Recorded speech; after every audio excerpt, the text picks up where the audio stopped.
का तरल का अमृत पीने के बाद क्या हमेशा के लिए अमर हो जाए, आवागमन के चक्कर से छूट जाए। तो सुखदेव जी कहते हैं कि परीक्षित, गुरु ही एक ऐसा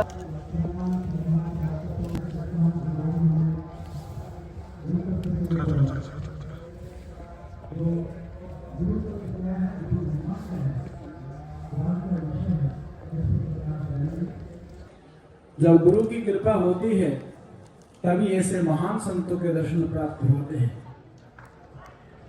आए, हमारा प्रसंग चल रहा था गुरु दत्तेश्वरी मात की, आज के आनंद की।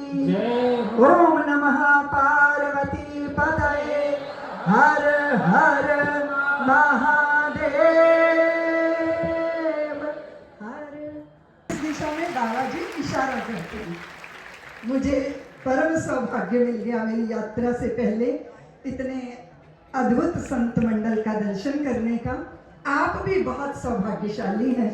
और क्षेत्र है अवधूत जी ने, स्वामी लोकेशानंद जी ने अपने तप से, त्याग से, अपनी तपस्या से अवधूत परंपरा के वो संवाहक बनकर इस भूमि को उन्होंने धन्य किया है।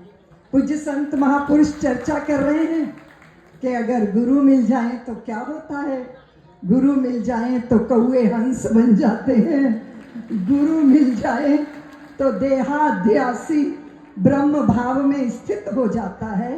और गुरु क्या, जिनकी सुकीर्ति सुनकर, आए सुकीर्ति सुनकर सतगुरु शरण तिहारी, मेरे भी पाप हर लो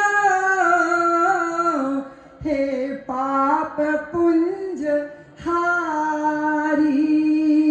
करके कृपा गुरु ने पापी हजारों तारे, गुरुदेव प्राण प्यारे।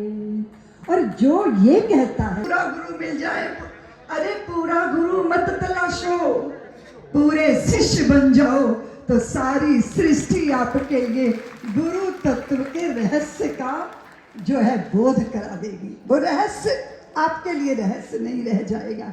इसलिए सबसे बड़ी बात है समर्पित हो जाना, अर्पित हो जाना। गुरु को टटोला नहीं जाता, गुरु के चरणों में सर्वस्व अर्पित किया जाता है। जीवन भर का सुवर्ण देकर भी करता मन, दे दूं कुछ और अभी।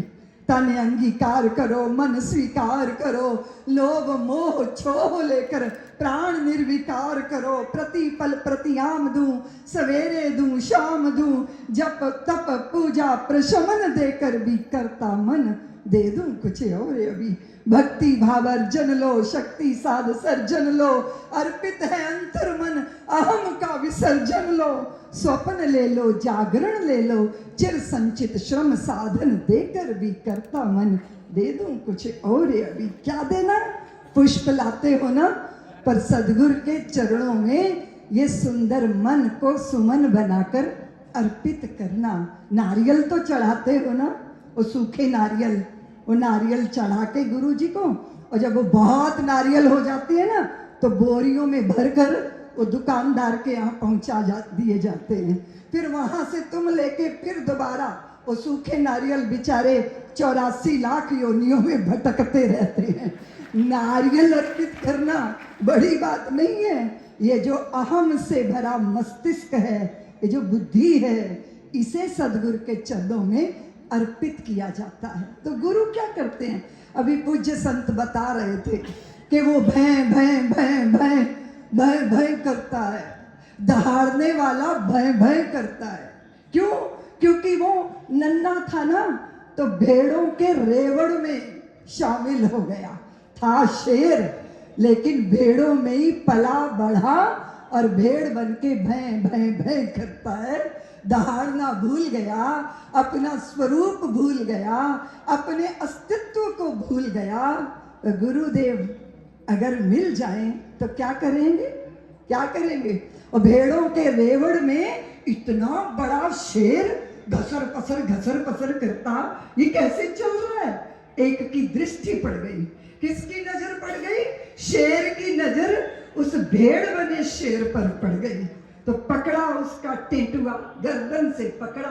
अब वो चिल्ला रहे, मुझे क्षमा कर दो, मुझे माफ कर दो, मैं बेचारी हूँ, मैं आपके चरणों में प्रणाम करती हूँ, आगे से अवज्ञा नहीं करूँगा। डांटा, चुप, शांत हो जाओ। अब पकड़ के उसको ले गए नदी के किनारे और कहा, जल में देख अपना मुख और फिर मुझे देख और स्वयं को देख। और जैसे ही वो भेड़ बने शेर ने जल में अपने प्रतिबिंब को देखा, तैसे ही उसे बोध हुआ कि अरे मैं भेड़ नहीं हूं, मैं तो शेर हूं। ऐसा दहाड़ा कि सारा जंगल उसकी दहाड़ से भयभीत हो गए। गुरुदेव कौन है? जो नाम रूप से परे हमारे स्वरूप का हमें बोध कराते हैं। और जब सद्गुरु बोध कराते हैं स्वरूप का, तो फिर क्या होता है? सुख दुख की झूठी चाह नहीं, अब जीवन मरण स्वप्न सा है, अब भला मृत्यु का डर कैसा, हम स्वयं मृत्यु को मार चले, अनचली गली का राही हूं, हम सफर मिले तो कहाँ मिले। वो कहते गुरुदेव मेरा साथ कोई नहीं देता। तो गुरुदेव ने कहा, समझो दुनिया क्या देगी साथ तेरा, है इसमें इतनी शक्ति कहाँ, हम तो अपना घर फूंक चले, हम सफर मिले तो कहाँ मिले। गुरुदेव मुझे किसने झंझट में डाला है? गुरुदेव ने कहा कि मन को समझ, मन की चालाकी जान गए, हम अपने को पहचान गए।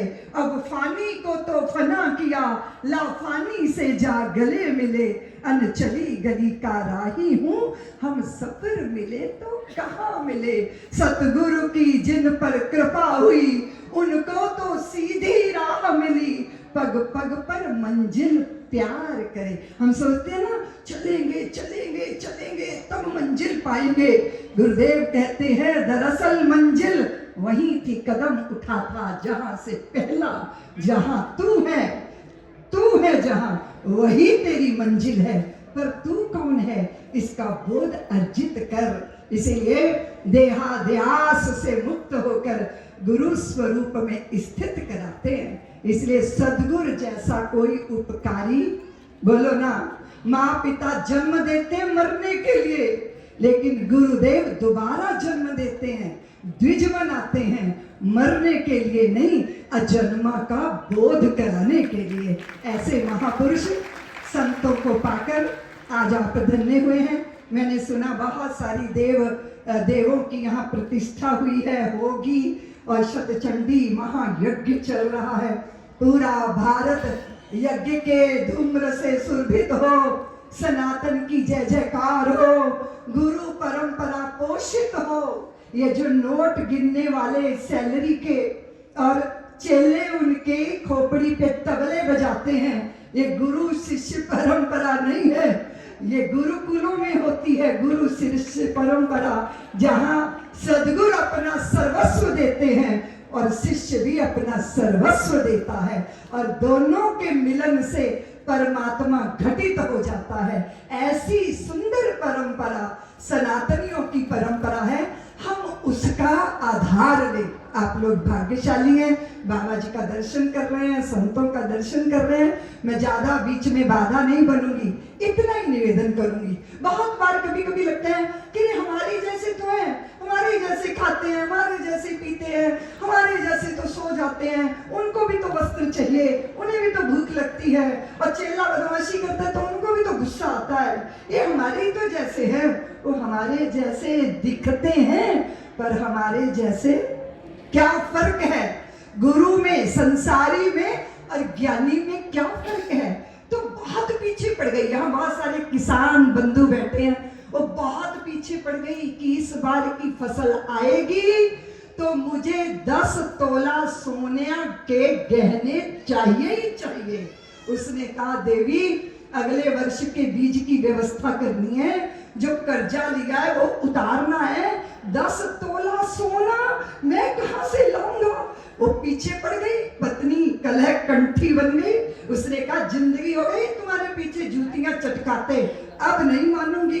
तो जब संकट आए तो चाहे वो अंतर का संकट हो चाहे बाहर का संकट, निदान कौन करेगा? बोलो ना, निदान कौन करेगा? अपने गुरु जी के पास गया हो, बोले गुरुदेव घर में क्लेश हो गया, क्या करूं?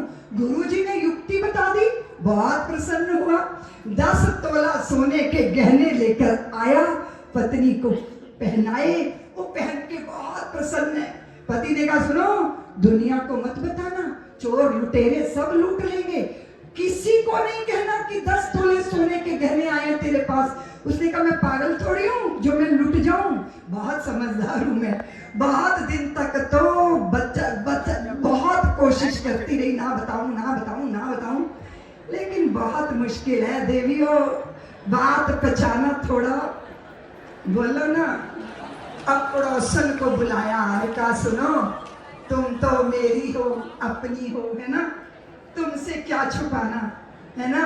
देखो ये 10 तोला सोने के गहने देखो, क्योंकि गहने पहने और कोई देख के जले ना या प्रशंसा ना करे तो फिर गहने पहनने का मतलब क्या रह गया। तो पड़ोसन को कहते सुनो तू किसी को मत बताना। अरे पगली, जब तेरा हाजमा इतना कमजोर है तो तेरी पड़ोसन का इतना मजबूत थोड़ी है कि बात पचा ले। पत्थर पचाना आसान है पर बात पचाना। अब फिर तो खबर फैल गई, जाने हर कोई। और पता चला चोर आए एक दिन, नहा रही थी, गहने लेकर चंपत हो गए। अब छाती पीटे, अब बाल नोचे, अब लुट गई हूं, अब सर्वस्व चला गया, अब कुछ नहीं रहा। इतना बुरा हाल कर लिया उसने रो रो के। तो लोग उसके पति को भी बुलाया कि देख तेरी पत्नी लुट गई, तू लुट गया, तेरा धन लुट गया। वो आके चुपचाप बैठा है। लोगों ने कहा यार ये रो रो के मरे जा रही है और तेरी सेहत पे कोई असर ही नहीं हो गया। उसने कहा गुरु जी की युक्ति काम कर गई। अरे क्या काम कर गई? अरे बोले मेरी बिसात थी क्या कि 10 तोला सोना खरीदता। गुरु जी ने कहा था रोल्ड गोल्ड के गहने लेके सोने का पानी फिरवा दे और फिर पत्नी को प्रसन्न कर ले। तो वो कहता है कि मैं इसीलिए दुखी रो रही, छाती पीट रही है कि वो गहनों को असली मानती है और मैं इसलिए प्रसन्न हूं कि मैं गहनों की असलियत जानता हूं। बस इतना ही फर्क है ज्ञानी और संसारी में। हम संसार को असली मानते हैं और संसार की असलियत को जानते हैं। महापुरुषों की वाणी हृदय में धारण करो सनातनियों, सनातन की ध्वजा सारे जगत में फहराओ सनातनियों, तेजस्वी बनो सनातनियों और एकजुट रहो सनातनियों। बांग्लादेश में जो हमारी स्त्रियां, पत्नियां, पुत्रियां, माताएं, उनका शील हरण हो रहा है, उनके सम्मान पर चोट मारी जा रही है, उसके विरुद्ध अपना आक्रोश व्यक्त करो सनातनियों और सारे संसार को बताओ कि हम वो हिंदू जाति हैं। एक मां जानकी के आंचल को छूने का दुस्साहस किया था रावण ने, तो उसकी लंका, सोने की लंका को पिघलाकर सागर में बहा दिया था।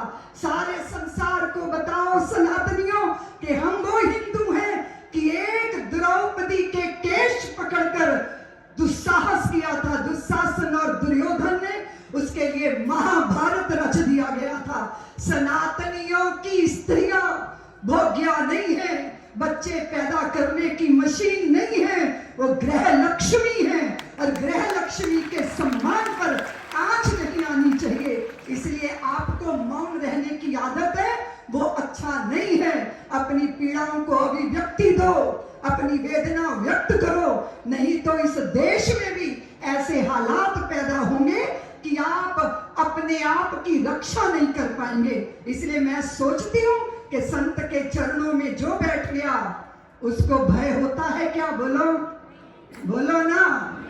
जो बोले सो अभय सनातन धर्म की, यह तो बतलाओ कौन यहाँ है जिसे प्राणों से प्यार नहीं है मगर जगत में जुड़ा शुरू से, मित्र कहाँ संघार नहीं है, मृत्यु क्या है वस्तु वस्त्र बदलना कुछ पल का विश्राम साथियों। जीवन एक अखंड पर्व है, साधारण त्योहार नहीं है। जीना सबसे बड़ी कला है, लेकिन ये एक अटल सत्य है कि मरने से डरने वाले को जीने का अधिकार नहीं है। इसलिए निर्भय होकर सत्य के पक्ष में दृढ़ता से खड़े होना सीखिए।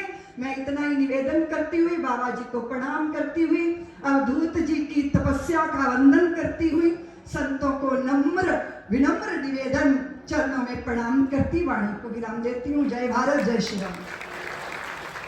सत्य सनातन धर्म की